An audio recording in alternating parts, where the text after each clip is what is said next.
Υπάρχουν στιγμές στη ζωή που όλα φαίνονται να καταραίουν.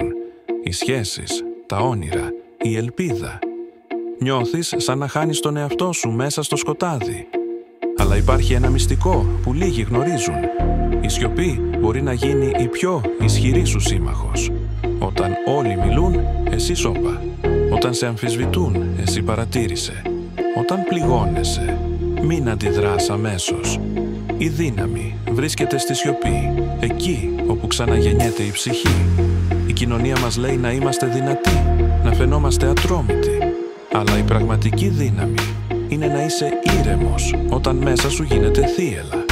Ο στοικός φιλόσοφος Επίκτητος έλεγε «Δεν είναι τα πράγματα που μας ενοχλούν, αλλά η άποψή μας για αυτά». Όταν μάθεις να ελέγχεις τον εσωτερικό σου κόσμο, τότε τίποτα εξωτερικό δεν μπορεί να σε λήξει. Η σιωπή δεν είναι αδυναμία. Είναι προετοιμασία.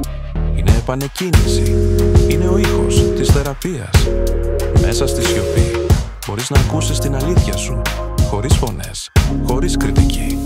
Μην φοβάσαι να μείνεις μόνος. Οι πιο σημαντικές μεταμορφώσεις συμβαίνουν όταν είμαστε μόνοι με τις σκέψεις μας. Αν περνάς δύσκολα τώρα, θέλω να ξέρεις κάτι. Δεν είσαι σπασμένος. Είσαι στο στάδιο της μεταμόρφωσης. Κάθε τέλος είναι μια νέα αρχή. Κάθε δάκρυ είναι απόδειξη ότι έχεις ψυχή.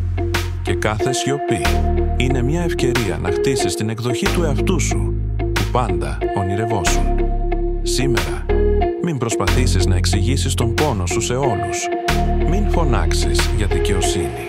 Κλείσε τα μάτια σου, αναπνεύσε βαθιά και θυμήσου.